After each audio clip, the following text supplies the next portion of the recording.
Hello नमस्कार साथियों, कैसे हैं आप सभी। मां शारदा एकेडमी में एक बार फिर से आप सभी का तहे दिल से हार्दिक स्वागत है। प्यारे बच्चों, आज हम आप सभी से बात करेंगे घातांक और करड़ी पे। घातांक और करड़ी का जो बेसिक चीजें हैं, सबसे पहले हम उस पर बात करेंगे। हो चुका आगाज लड़का युग बदलने की तैयारी, जीत उसी की होगी जिसका संघर्ष है जारी। जैसे कि आज हम बात कर रहे हैं आप सभी से घातांक और करड़ी में, तो सबसे पहले हम बात करते हैं घातांक कहते किसे हैं।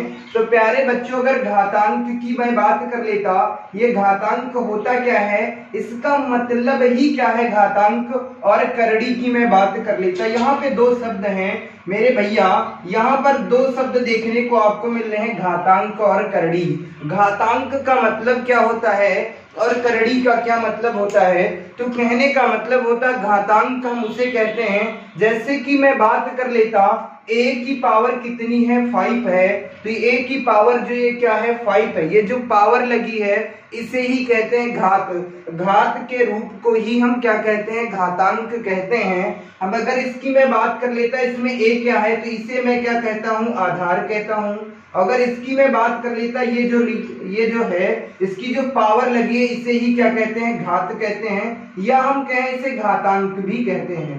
घात या घातांक कुछ भी कह सकते हैं। तो ये बात समझ में आई घातांक क्या होता है और घात क्या होता है। जैसे कि मैंने कहा 29 की पावर 1 to 5 है, 1 to 9 है, तो इसमें आधार क्या है और घातांक क्या है मेरे बच्चों। तो हमने बताया जो 29 है ये हमारा क्या है मेरे भैया, ये आधार है, और ये जो घात लगी है इसे क्या कहते हैं, घात कह सकते हैं, या हम घातांक कहते हैं। क्या कहते हैं, घातांक कहते हैं। ये बात समझ में आ गई। अगर मैं ऐसे ही बात कर लेता, 27 की पावर कितनी है, 27 की पावर 31 है, तो अगर आपसे मैं पूछता हूँ इसमें आधार क्या है और घात क्या है मेरे बच्चा, तो ये जो 27 है ये क्या हो जाता, मेरा आधार हो जाता, और इसकी मैं बात कर लेता, ये क्या हो जाता, घात हो जाता। ये बात समझ में आ गई। अच्छा, ये करड़ी का मतलब क्या होता है, होता क्या है करड़ी, तो उसकी मैं बात कर लेता। तो करड़ी का मतलब ही होता है किसी संख्या का वास्तविक मान ज्ञात करना, यानी किसी संख्या का वास्तविक मान ज्ञात करना ही क्या कहलाता है, करड़ी। करड़ी का जो चिन्ह होता है मेरे बच्चा, आप सब उससे परिचित होंगे। ये करड़ी का मान होता है, यानी कि चिन्ह होता है। अगर मैंने कह दिया 25 लिखा है, ये किस में लिखा है, करड़ी में, तो करड़ी का मतलब ही होता है कि संख्या का वास्तविक मान ज्ञात करना। तो सबसे पहले हम इसके क्या करेंगे, फैक्टर करेंगे। इसका मतलब है 5 गुणे 5 क्या हो जाता है, 5 गुणे 5। तो इसमें एक जोड़ा बनना है, तो इसमें से हम क्या निकाल लेंगे, 5 निकाल लेंगे। ये बता दो 25 का वास्तविक मान क्या था, 5 था। बोलो ये बात समझ में आ गई या नहीं। करड़ी का मतलब ये होता है कि संख्या का वास्तविक मूल्य, यानी कि जो अंश होता है उसे ज्ञात करना। जैसे कि मैं बात कर लेता करड़ी कितने प्रकार की होती है, तो ढेर सारे प्रकार होते हैं करड़ी के, वो मैं बात कर लेता। जैसे आपको करड़ी का ये निशान देखने को मिलता है, और उसके बाद इस करड़ी से भी आप परिचित होंगे, उसके बाद इस करड़ी से भी आप परिचित होंगे, उसके बाद मैं बात कर लेता इस करड़ी से भी परिचित होंगे, और उसके बाद आप इस करड़ी से भी परिचित होंगे। तो इन्हें कहते क्या है मेरे बच्चा, तो अगर मैं इसकी बात कर लेता, इसे क्या कहते हैं, इस वाली करड़ी को, इसे क्या कहते हैं, वर्गमूल करड़ी। क्या कहते हैं मेरे बच्चा, वर्गमूल करड़ी कहते हैं। क्या कहते हैं मेरे बच्चा, इसे भी कहते हैं वर्गमूल करड़ी। अच्छा, इसका और इसका मतलब एक ही होता है, चाहे आपको ऐसे ही लिख देते हैं या उसकी पावर 2 लगा देते तो भी मान वही होता। इसे भी क्या कहेंगे, वर्गमूल करड़ी कहेंगे। क्या कहेंगे, वर्गमूल करड़ी कहेंगे। उसके बाद अगर इसकी मैं बात कर लेता, इसे क्या कहते हैं, घातांकीय करड़ी कहते हैं, या क्या कहेंगे, इसे घातांकीय करड़ी कहेंगे। क्या कहेंगे, घातांकीय करड़ी कहेंगे। अगर इसकी मैं बात कर लेता, इसे क्या कहते हैं, इसे चतुर्थ करड़ी कहेंगे। क्या कहेंगे, चतुर्थी करड़ी कहेंगे, चतुर्थ करड़ी कहेंगे, चतुर्थ करड़ी कहेंगे। अगर मैं अगले टॉपिक की बात, इसकी बात कर लेता है, तो इसे क्या कहेंगे, पांचवी करड़ी कहेंगे। क्या कहेंगे? पांचवी करड़ी कहेंगे। और उसके बाद एक चीज मैं और बात कर लेता, जैसे कि यहाँ पर मैं बात कर लेता, इसे क्या कहेंगे? एन करड़ी कहेंगे। क्या कहेंगे? एनवी करड़ी कहेंगे। ये तो करड़ी के कुछ नाम हो जाते हैं, ये हमको परीक्षा में देखने को मिलता है। बेसिक चीजें हैं वो मैंने आप सभी को बताने का प्रयास किया। तो मेरे बच्चों, अभी हमने घात में बताया, ये जो पावर लगी होती है इसे क्या कहते हैं? तो ये जो मेन वाली संख्या होती है उसे आधार कहते हैं, जो पावर लगी होती है उसे घात कहते हैं या घातांक कहते हैं, एक ही बात होती है। उसके बाद हमने आपको बताया करड़ी किसे कहते हैं। तो करड़ी का मतलब ही होता है, यानी करड़ी का अर्थ ही होता है किसी संख्या का मूल यानी कि वास्तविक मान ज्ञात करना, वो करड़ी होता है। करड़ी के कुछ टाइप होते हैं, वो हमने आपको बताने का प्रयास किया। जैसे कि ये करड़ी मिलती है तो हम आप ऑटोमेटिकली, जैसे कि मैंने लिख दिया, हमने आपसे कह दिया मेरे बच्चा, जैसे कि 25 मैंने लिख दिया, 25 लिख दिया। इसमें कोई जरूरी नहीं है कि हम यहाँ पर 2 लिखेंगे तब भी वही मान होगा, अगर हम 2 नहीं लिखते तब भी वही मान होगा।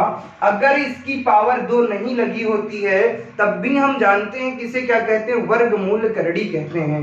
अगर इसे क्या कहते हैं? इसे यहाँ पे क्या होगा? यहाँ पे घनमूल करड़ी होगा। क्या होगा? घनमूल करड़ी होगा, क्योंकि इसकी पावर कितनी है? 3 है। क्या हो जाएगा? घनमूल करड़ी हो जाएगा। उसके बाद इसकी पावर 4 है तो चतुर्थ करड़ी हो जाएगा, 5 है तो पंचम करड़ी हो जाएगा। ऐसे ये तो बेसिक चीजें हैं, करड़ी का बताने का प्रयास किया। करड़ी कितने प्रकार की होती है? तो 2 प्रकार की होती है, एक सजाती होती है, एक विजाती होती है। लेकिन करड़ी पे डिटेल चर्चा मैं अगली वीडियो में करूंगा।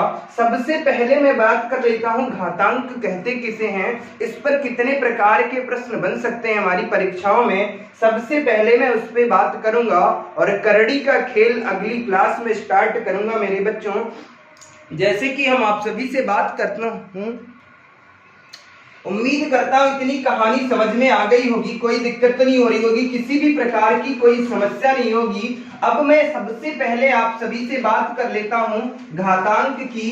घातांक क्या है? घातांक पर कितने प्रकार के प्रश्न हमारी परीक्षाओं में पूछे जाते हैं। अगर हम सबसे पहले बात कर लेते हैं घातांक का गुणनफल, यानी कि हम बात कर लेते हैं घातांकीय गुणनफल की मैं बात कर लेता। सबसे पहले हम किसकी बात करेंगे? घातांकीय गुणनफल की बात करेंगे। तो घातांकीय गुणनफल में कैसे कैसे प्रश्न बनते हैं हमारी परीक्षाओं में, उस पर मैं बात कर लेता हूं। इसको कहते क्या है? घातांकीय गुणनफल में सबसे पहले करना क्या है मेरे बच्चा, जैसे कि हमने आपसे कह दिया a की पावर m और गुणे क्या कर दिया? a की पावर n। तो इसका मतलब क्या है मेरे बच्चा? a की पावर n और a की पावर n बराबर क्या हो जाएगा मेरे बच्चा? तो इसका मतलब ही होता है a की पावर m+1, यानी कि क्या है सर? इसका मतलब है a की पावर n। नोट कर लेना, बहुत काम की चीजें हैं मेरे बच्चा, बहुत ही काम की चीजें हैं। 6-7 पॉइंट में बताऊंगा, वो आपकी परीक्षा के लिए क्या होंगे बच्चा? रामबाण होंगे। जैसे कि मैं प्रश्न की बात कर लेता, जैसे कि मैं अगले प्रश्न की एक प्रश्न में बता देता हूं। जैसे कि मैंने कहा 2 की पावर 5 और गुणे क्या होगा? 7 की पावर 5। तो यहाँ पर क्या होगा? यहाँ पर क्या ये मान हो जाएगा? जी नहीं, ये गलत हो जाएगा। हमने बात किया है, देखिए यहाँ पर क्या है? आधार समान है। सिर्फ बात क्या, इस प्रश्न को लेने का सिर्फ एक ही यहाँ पे इस प्रश्न को समझाने का तरीका ये मैं बताना चाह रहा हूं था कि ये जो आधार अगर हमारा सेम होगा, अगर आधार समान है मेरे बच्चा और उसकी पावर कुछ भी हो, हमेशा क्या होगा? उनको क्या कर लेंगे? ऐड कर लेंगे। अगर मैं इसको यहाँ पर 2 की पावर 5 थी और उसके बाद अगर मैं कर देता 2 की पावर कितनी कर देता? 15 कर देता। तो इसको देखो, यहाँ पर भी आधार समान है और यहाँ पर भी आधार समान है। तो इसका मतलब क्या होगा? इन पावरों को आपस में काउंट कर लेंगे, यानी ऐड कर लेंगे। बराबर कितना हो जाएगा? 2 की पावर 20 हो जाएगा। बोलो ये बात समझ में आ गई या नहीं? अगर मैं बात कर लेता 2 की पावर 17 और उसके बाद गुणे 2 की पावर 19, गुणे कितना हो जाएगा? 2 की पावर 19 के बाद हो जाता है 18, और मैं बात कर लेता 2 की पावर 9 कर देता। इसका मान ज्ञात करना है मेरे बच्चे, तो क्या होगा? देखना ये है, यहाँ पर क्या है? सबका जो आधार क्या है? समान है। यहाँ पर ये महत्वपूर्ण करता है, डिपेंड क्या करता है, यहाँ पर अगर आधार समान है मेरे बच्चा तो इसमें आंसर क्या होगा, तो कुछ भी नहीं करना, सबसे पहले 2 लिख लेना, इनकी पावर को ऐड कर लेना, यानी 17 हो जाएगा, 19 हो जाएगा, 18 हो जाएगा और उसके बाद कितना हो जाएगा, 9 होगा। इन सबको ऐड करेंगे तो 9 और 8 कितना हो जाता है, 17, और 17 9 26, और 26 और 7 कितने होते हैं मेरे बच्चे, 33, 33 के कितने हो जाएंगे, 33 के कितने हो जाएंगे, 3, 3 1 4 1 5 1 6 हो जाएंगे, कितने हो जाएंगे, 63, यानी 2 की पावर कितना हो जाएगा, 63 मेरे आंसर हो जाएगा। उम्मीद करता हूँ ये सब कहानी समझ में आ रही होगी, कोई दिक्कत नहीं हो रही होगी, किसी भी प्रकार की कोई समस्या नहीं हो रही होगी। तो कहने का मतलब था जो घातांकीय गुणनफल में एक महत्वपूर्ण हमने आपको सूत्र बताया वो क्या होता है, यदि प्रश्न के दिए हुई है जिनकी जो प्रश्न है उसका आधार समान है तो उनकी जो घात दी है वो क्या करना होता है, उन्हें सिर्फ क्या कर लेता है, ऐड कर लेना होता है। अगर मैं आप सभी से बात कर लेता a की पावर m गुणे क्या कर देता a की पावर n गुणे क्या करते a की पावर l और गुणे क्या कर देता a की पावर p कर देता, इसका आंसर बता दो मेरे बच्चा। कुछ नहीं करना था, इसका आंसर ज्ञात करने के लिए हमें क्या करना था, इसको m प्लस n प्लस का l और उसके बाद p, ये मेरा आंसर आ जाएगा। बोलो बात समझ में आई। तो कहने का मतलब मैं समझाना क्या चाह रहा हूं, सिर्फ एक ही बात समझाना चाह रहा हूं, अगर ये जो होगा आधार हमारा समान होगा और ये आपस में क्या होगा, गुणनफल होगा, यानी कि गुणा में होगा, तो उनकी पावर को क्या कर लेंगे, ऐड कर लेंगे। ऐसे ही मैं अगर आप सभी से बात कर लूं, अब मेरे बच्चा पॉइंट नंबर 1 हमने आपको समझाने का प्रयास किया। अब हम बात कर लेते हैं पॉइंट नंबर 2 की। पॉइंट नंबर 2 में हम ये बताना चाह रहे हैं आपको, अगर a की पावर m भाग कितना है, a की पावर n है, तब मेरा मान क्या होता है मेरे बच्चा, जल्दी से बता दो। अगर हम घातांकीय मान की मैं बात कर लेता, यानी कि भागफल की मैं बात कर लेता, तब इसका मान क्या हो जाता मेरे बच्चा, तो कुछ नहीं होता है मेरे बच्चा, a की पावर m बटे क्या हो जाएगा, a की पावर n हो जाएगा। बोलो ये बात समझ में आ गई। तो इसका मतलब क्या है मेरे बच्चा, इसका मतलब क्या है सर, इसका मतलब यही है कि a की पावर m माइनस n है। कहने का मतलब यहाँ पर एक बात तो मेरे समझ में आ गई, अगर सर गुणनफल में होंगी तो हम क्या कर लेते हैं, घातों को जोड़ लेते हैं। अगर क्या होगा सर भागफल में होगा तो हम घातों क्या कर देते हैं, आपस में कम कर देते हैं। लेकिन वो कंडीशन कब है, जब उसका आधार समान होगा। बोलो ये बात समझ में आ गई। जैसे एक क्वेश्चन के माध्यम से हम आपको समझाने का प्रयास करूंगा, जैसे कि मैं कह देता कि 5 की पावर 17 भाग किसके करना है, 5 की पावर 12 से, तो इसका आंसर क्या हो जाएगा मेरे बच्चा, इसका आंसर क्या हो जाएगा, 5 की पावर 17 बटे क्या हो जाएगा, 5 की पावर 12। तो अगर मैं बात कर लेता, यहाँ भाग की बात करना था, तो इसका मतलब हो जाएगा सर 5 की पावर 17 माइनस क्या हो जाएगा, 5 की पावर 12। यहाँ पर क्या आ जाएगा, 5 की पावर कितना हो जाएगा, 5 मेरा आंसर आ जाएगा। बोलो ये बात समझ में आ गई या नहीं। अगले प्रश्न के माध्यम से आपको सारी चीजें कंफर्म हो जाएंगी। जैसे कि मैंने कहा 2 की पावर 19 माइनस भाग क्या करना है, 2 की पावर कितनी कर देना है, 11। इसका आंसर बता दो मेरे बच्चा। तो इसको हम डायरेक्ट लिख सकते हैं, कोई जरूरी नहीं कि ये कहानी ही हम स्टार्टिंग में लिखें, नहीं, लेकिन इसका एक नियम होता है किस तरीके से मैं लिख सकता हूं। जैसे कि हम भाग करते हैं किसी संख्या को, तो क्या करते हैं, जैसे कि हमने भाग करना है 25, भाग किससे करना है, 5 से, तो हम क्या करते हैं 25 बटे 5 लिखते हैं, तब हम उसका भागफल निकाल लेते हैं। तो उस कहानी के माध्यम से आप ज्ञात कर सकते थे। इसका मान ज्ञात कीजिएगा मेरे बच्चे। अगर इस प्रश्न का मैं बात कर लेता तो इसका मतलब सर 2 की पावर 19 बटे कितना हो जाएगा, 2 की पावर 11 बराबर क्या हो जाएगा, 2 की पावर 19 माइनस कितनी हो जाएगी, 11। तो यहाँ पर क्या बचेगा, 2 की पावर 8 बचेगा। बोलो ये बात समझ में आ गई या नहीं। अभी तक केवल हमने आपको 2 चीजें समझाई है कि इसका अगर घातांक गुणनफल ज्ञात करना हो तो कैसे ज्ञात करते हैं, और घातांकी भाग कैसे ज्ञात करना है, तो क्या होता है, सिर्फ यहाँ पे जोड़ और घटाने का अंतर होता है और कुछ नहीं। गुणनफल में क्या होता है, घातों को आपस में जोड़ लेते हैं, और भागफल में क्या होता है, घातों को आपस में क्या कर देते हैं, घटा देते हैं। बोलो उम्मीद करता हूँ ये पूरी कहानी आपको समझ में आ रही होगी, कोई दिक्कत तो नहीं हो रही होगी। तीसरी बात मैं ये बताना चाह रहा हूँ तीसरी बात हम ये बताना चाह रहा हूं, कभी कभी क्या होता है, घातांक घात के ऊपर घात लगी होती है, उस कंडीशन में क्या करना है, अगर उस कंडीशन में क्या करना होता है, पॉइंट नंबर 3 ये नोट कर लेना, जैसे कि घात के ऊपर घात लगी होती है, जैसे कि मैंने कहा a की पावर कितनी है 1, और उसके बाद इसकी पावर 2, और उसके बाद इसकी पावर, सबकी पावर मैंने कर दिया 3। इसमें क्या करना होता है, ऐसी कंडीशन में क्या करना होगा मेरे बच्चा, तो कुछ नहीं, जब कभी भी ऐसे प्रश्न आपको परीक्षा में देखने को मिल जाए तो कुछ नहीं करना होता है, डायरेक्ट क्या करना है, a लिख देना है, और उसके बाद इनकी पावर को 1 गुड़े और उसके बाद 3, यानी ये जो पावर होती है ये आपस में क्या कर लेते हैं, गुणा कर लेते हैं। तो अगर मैं इसके आंसर की मैं बात कर लेता, इसका मतलब हो जाएगा 3 दूना 6, a की पावर कितनी हो जाएगी 6। बोलो ये बात समझ में आ गई या नहीं आ गई। उसके बाद अगर मैं बात कर लेता, जैसे कि एक एग्जांपल के माध्यम से मैं समझाने का प्रयास करूंगा, जैसे कि हमने आपसे कहा कि 2 की पावर 2, और उसके बाद हमने आपसे कह दिया 3, और उसके बाद उसकी पावर कितनी है 6 है, इसका मान क्या होगा। अक्सर आपकी परीक्षा में यहाँ से एक प्रश्न पूछ ही लिया जाता है, तो मेरे बच्चा आपको बिल्कुल भी परेशान नहीं होना है। इसका मतलब सर था कि 2, और उसके बाद क्या करेंगे, इन पावर को आपस में क्या करना है, गुणा करना है, यानी 2 गुणे कितना हो जाएगा, 3 गुणे कितना हो जाएगा 6, यानी 6 3 18 दूना कितना हो जाएगा 36, 2 की पावर कितनी हो जाएगी 36। उम्मीद करता हूँ ये भी कहानी समझ में आ गई होगी, किसी भी प्रकार की कोई दिक्कत नहीं हो रही होगी, कोई समस्या नहीं हो रही होगी। तो एक एग्जाम्पल के माध्यम से मोहरा आपको समझाना चाहेंगे, जैसे कि 5 की पावर 2, और उसके बाद इसकी पावर 3, और उसके बाद इसकी पावर 4, और उसके बाद इसकी पावर क्या हो जाएगी 5, और उन सब की पावर क्या हो जाएगी 6 हो जाएगी, उन सब की पावर कितनी हो जाएगी 6 हो जाएगी। अब इसका आंसर बता दीजिएगा, अब इसका आंसर ज्ञात कीजिएगा।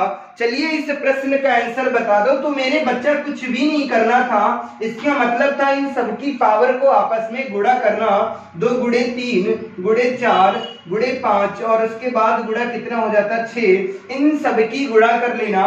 चलो देखते हैं आंसर क्या हो जाएगा।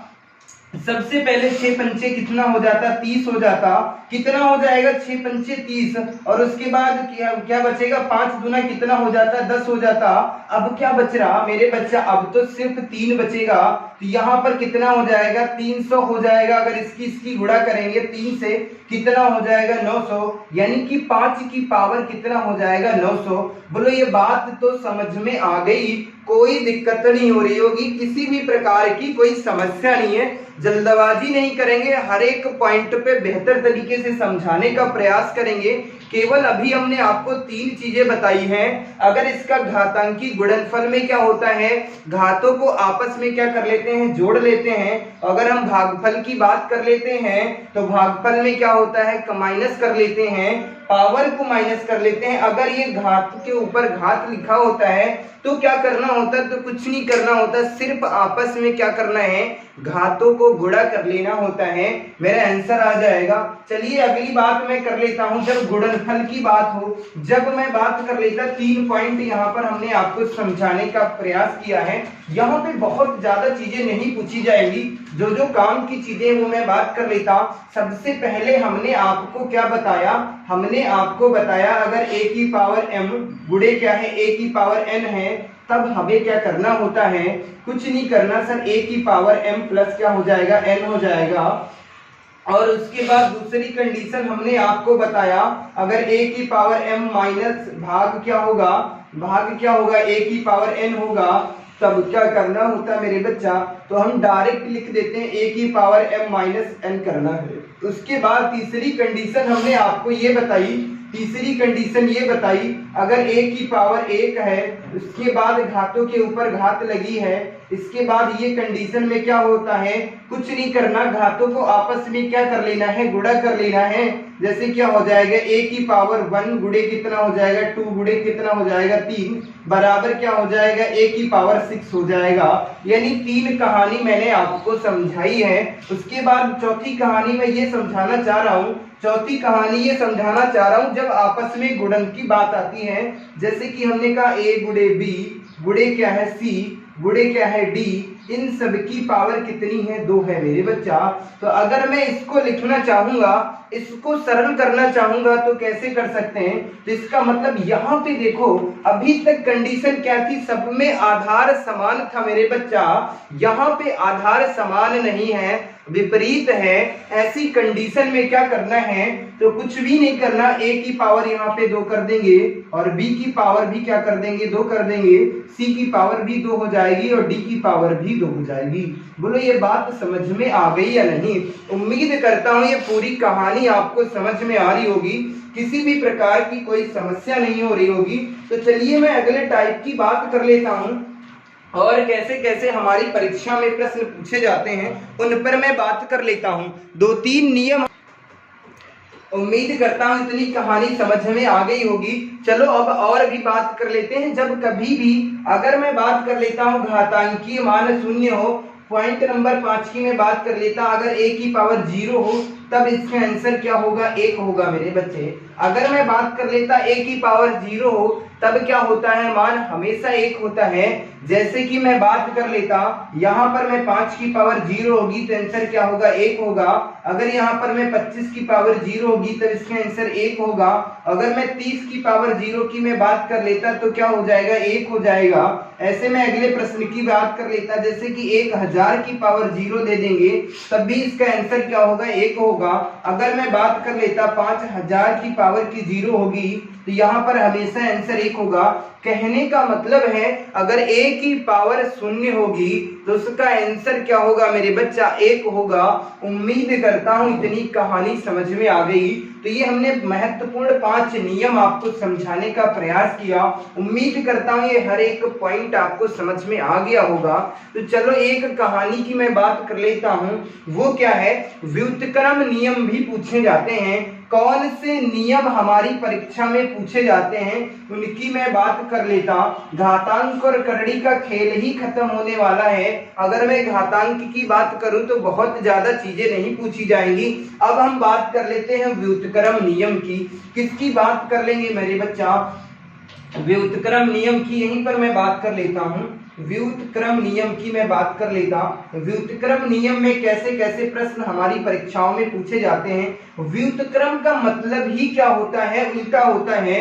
जैसे कि मैं बात कर लेता a बटे b का व्युत्क्रम क्या होगा, तो a बटे b का व्युत्क्रम क्या होगा b बटे a होगा। ये बात समझ में आ गई या नहीं? अगर c बटे d का व्युत्क्रम मैं पूछूं तो यहाँ पर क्या हो जाएगा d बटे c हो जाता। यानी कि व्युत्क्रम का मतलब ही होता है उल्टा। इस पर कैसे कैसे हमारी परीक्षा में प्रश्न पूछे जाते हैं। और मैं बात कर लेता 100% आपकी परीक्षा में यहाँ से प्रश्न पूछे जाते हैं। और यही नहीं, घातांक और करड़ी के अलावा एलसीएम और एचसीएफ पर भी व्युत्क्रम के नियम से प्रश्न 100% बनते हैं। वो कैसे बनते हैं वो हमने आपको बताया था जो एलसीएम और एचसीएफ पढ़ाया था। चलो मैं यहाँ पर बात कर लेता हूँ कैसे कैसे नियम बनते हैं। अगर मैं बात कर लेता a की पावर m है तो इसका मतलब क्या हो जाएगा मेरे बच्चा, a की पावर n है तो इसका मतलब a की पावर 1 बटे क्या हो जाएगा, माइनस का क्या हो जाएगा m हो जाएगा। बोलो ये बात समझ में आ गई? क्या बताया आपने? अगर मैं बात कर लेता a की पावर m है, इसका व्युत्क्रम ज्ञात करना है तो यहाँ पर क्या हो जाएगा, a की पावर क्या हो जाएगा 1 बटे a माइनस क्या हो जाएगा m हो जाएगा। अगर मैं बात कर लेता यहीं पर अगर आपसे बात करूं a की पावर माइनस का m हो जाएगा, तब क्या करना है मेरे बच्चा, तब क्या करना है 1 बटे क्या करना है a की पावर m हो जाएगी। ये बात समझ में आ गई? ये बात समझ में आ गई या नहीं? उम्मीद करता हूं ये दोनों बातें समझ में आ गई होंगी। हम समझाना क्या चाह रहे हैं आपको, सिर्फ 4 पॉइंट व्युत्क्रम में बताऊंगा।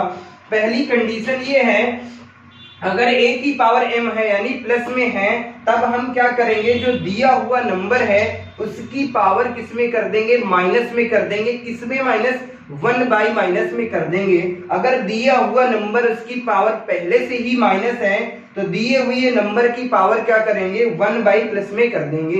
ये बात समझ में आ गई? अगर मैं तीसरी बात आप सभी से कर लूं, तीसरी कंडीशन क्या होती है, तीसरी कंडीशन की मैं बात करूं तो मैं बात कर लेता, जैसे कि लिखा है a बटे b लिखा है, a बटे b की पावर m है, तब क्या करना मेरे बच्चा, a बटे b की पावर m है, तब क्या करना है, तो कुछ भी नहीं करना सर। सबसे पहले हमें क्या करना है, सबसे पहले b बटे a करना है और उसकी जो पावर दी है वो किस में कर देंगे मेरे बच्चा, माइनस में कर देंगे। बोलो ये बात समझ में आई?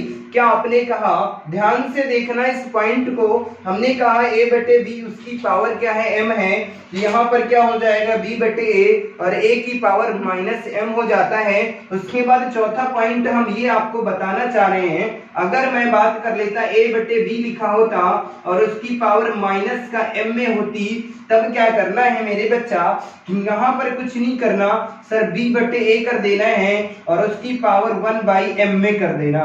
उम्मीद करता हूँ ये 4 पॉइंट समझ में आ गए होंगे, कोई दिक्कत नहीं हो रही हो। क्या समझाना चाह रहे थे सर, यहाँ से प्रश्न कैसे पूछे जाते, तो मैं अभी आपको समझाऊंगा।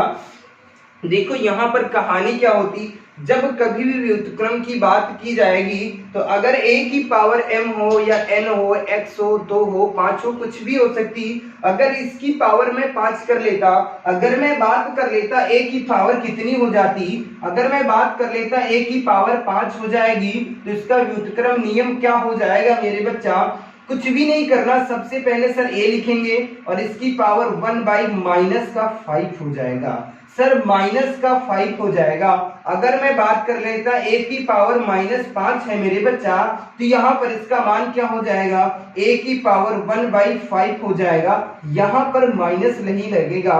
कहने का मतलब हम एक बात समझाना चाह रहे हैं, अगर पावर प्लस में है तो इधर क्या करेंगे, दिए हुई आधार को, आधार की पावर 1/2 में लिख देंगे, यानी 1 में लिख देंगे और उसके बाद क्या लिखेंगे, उसमें प्लस में है तो माइनस लगा देंगे।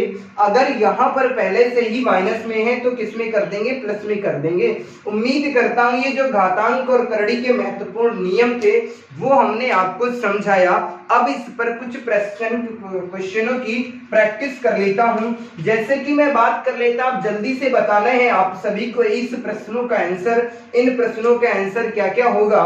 जैसे कि हमने आप सभी से कहा, अगर हमने कहा 5 की पावर 25 है, इसका मान ज्ञात करना है, सिर्फ व्युत्क्रम की बात करूंगा, और अगर हमने कह दिया 5 की पावर -25 है, इसका मान ज्ञात कीजिएगा, और हमने कहा 3/2 का मान, अगर मैं बात कर लेता 3/2 की पावर कितनी है, 7 है, इसका मान ज्ञात कीजिएगा, और 3/2 की पावर कितनी है, -7 है। इन 4 प्रश्नों का आंसर आप सब ज्ञात कीजिएगा। तो अगर इस पहले प्रश्न की मैं बात कर लेता, इसका मतलब क्या हो जाएगा, 5 हो जाएगा, और इसकी पावर कितनी है सर, 25 है, यानी कि पहले से ही 25 में है, जिसका मतलब क्या हो जाएगा, 5 की पावर 1 कितना हो जाएगा, 25, ये किस में हो जाएगी, माइनस में हो जाएगी, ये इसका आंसर हो जाएगा। अगर मैं इसकी बात कर लेता तो यहाँ पर 5 की पावर कितनी होती, 1 कितनी हो जाती, 25 हो जाती। बोलो ये बात समझ में आ गई या नहीं। अगर मैं इस प्रश्न की बात कर लेता तो इस प्रश्न का आंसर क्या होता, सर बी वाले पार्ट को ऊपर करते हैं, ए वाले पार्ट को नीचे करते हैं। उसके बाद यहाँ पर क्या है कंडीशन, ये अगर प्लस में है तो उसकी पावर 1 जो दिया हुआ है वो माइनस का लगा देंगे। अगर मैं इसकी बात कर लेता तो यहाँ पर क्या हो जाता, 2/3 हो जाता, और इसकी पावर क्या हो जाती, 1/7 हो जाती। उम्मीद करता हूँ ये कहानी समझ में आ रही होगी, कोई दिक्कत नहीं हो रही होगी, किसी भी प्रकार की कोई समस्या नहीं हो रही होगी। अब मैं बात कर लेता हूं अगले कुछ महत्वपूर्ण प्रश्नों की, मैं बात कर लेता हूं। इन प्रश्नों का आंसर आप सभी को बताना है। अब मैं बात कर लेता हूं, कुछ प्रश्नों के आंसर आप सभी को देना है। जैसे कि हमने आपसे कह दिया, हमने आपसे कहा कि 25 की पावर कितनी है, 17 है, और गुणे कितना है, 25 की पावर कितनी है मेरे बच्चा, 25 की पावर कितनी है, 19 है, और उसके बाद 25 की पावर कितनी है, 7 है। इस प्रश्न का आंसर आप सभी को देना है। और उसके बाद हमने कहा अगर 29 की पावर 17 है, गुणे क्या है, 29 की पावर 11 है, और गुणे कितना है, 29 की पावर कितनी है, 3 है, और उसके बाद 29 की पावर कितनी है, 2 है। इसका आंसर आप सभी को देना है। और उसके बाद हमने कह दिया 11 की पावर कितनी है, 55 है, और उसके बाद क्या करना है, 11 की पावर 55 है।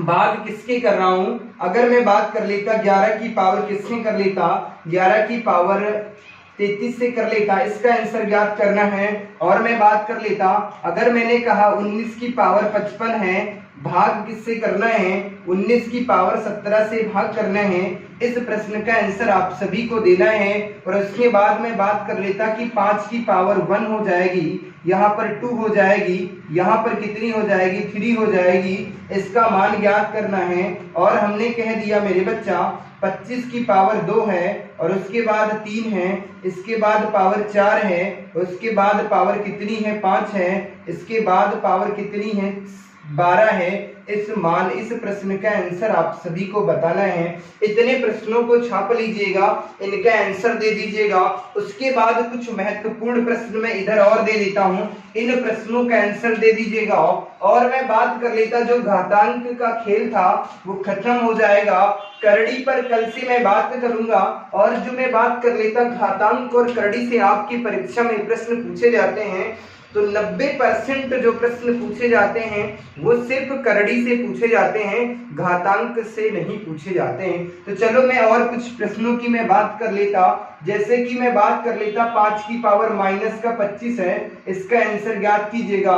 5 की पावर माइनस का 251 है, इनका आंसर ज्ञात कीजिएगा। और हमने बात किया, अगर हम बात कर लेते हैं अगले प्रश्न की बात कर लेते हैं, अगर मैं बात कर लेता 2 की पावर 17 है, इसका आंसर ज्ञात कीजिएगा। और हमने कहा 2 की पावर माइनस 17 है, इसका आंसर ज्ञात कीजिएगा। और 3 की पावर 19 है, इसका आंसर ज्ञात कीजिएगा। 3 की पावर 31 की पावर कितनी है मेरे बच्चा, 299 है, यहाँ पे माइनस लगा है। और हमने कहा 31 की पावर 299 है, इसका आंसर ज्ञात कीजिएगा। इतने प्रश्न ये हो जाते हैं। उसके बाद मैं बात कर लेता, अगले प्रश्न की मैं बात कर लेता। जैसे कि हमने कहा 2 की पावर कितनी हो जाती है, 2/3 की पावर कितनी हो जाती सर, 7 हो जाती है। और उसके बाद 2/3 की पावर कितनी हो जाएगी, माइनस का 9 हो जाएगी। और उसके बाद 7/9 की मैं बात कर लेता, इसकी पावर कितनी हो जाएगी सर, 3 हो जाएगी। और उसके बाद मैंने कहा 9/11, इसकी पावर कितनी हो जाएगी, माइनस का 5 हो जाएगी। तो ये कुछ महत्वपूर्ण प्रश्न हैं, इन प्रश्नों का आप सभी को आंसर देना है। उम्मीद करता हूँ जल्दी से बता देना आज की क्लास कैसी रही। यदि कुछ सीखने को मिला है तो कमेंट करके जरूर बताएं। धन्यवाद साथियों, मिलते हैं आप सभी को अगली क्लास में। बहुत ही जबरदस्त क्लास होगी। अगली क्लास की मैं बात कर लेता, करड़ी का खेल स्टार्ट होगा। अगर मैं करड़ी की मैं बात कर लेता, करड़ी का सुपर डोज की मैं बात करूंगा, बहुत प्रश्न पूछे जाते हैं। जैसे कि मैं बात कर लेता 7 ऐसे प्रश्न आप सभी की परीक्षाओं में पूछे जाते हैं।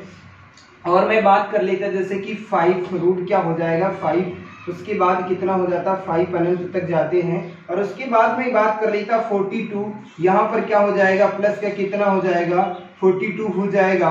और उसके बाद क्या हो जाएगा मेरे बच्चा, यहाँ पर क्या हो जाएगा 42। ऐसे प्रश्नों का आंसर कैसे ज्ञात करना है वो मैं आप सभी को बताऊंगा। इस प्रश्न का आंसर क्या होगा 7 होगा, इस प्रश्न का आंसर क्या होगा 5 होगा, इस प्रश्न का आंसर कितना होगा 7 होगा। ये कैसे आया इसका 7, इसका 5, इसका 7, इन प्रश्नों को देखने के लिए जुड़े रहिए आप मां शारदे एकेडमी के ऑनलाइन प्लेटफॉर्म पे। धन्यवाद साथियों, जय हिंद साथियों।